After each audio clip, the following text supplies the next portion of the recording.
Eating spicy foods, such as pizza, may cause a person to feel heartburn. Although the name may imply the heart, heartburn has nothing to do with the heart itself. Heartburn is pain felt in the chest by a burning sensation in the esophagus.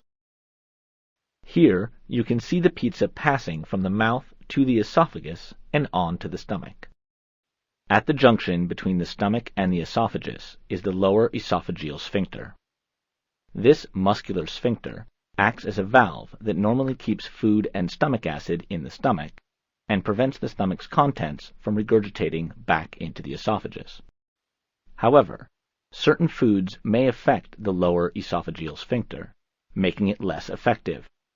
That's how heartburn begins. The stomach produces hydrochloric acid to digest food.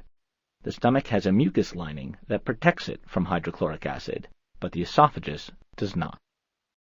So, when food and stomach acid regurgitate back into the esophagus, a burning feeling is felt near the heart.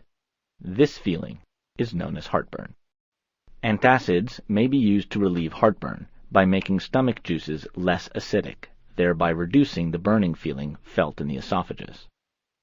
If heartburn becomes frequent or prolonged, medical intervention may be necessary to correct the problem.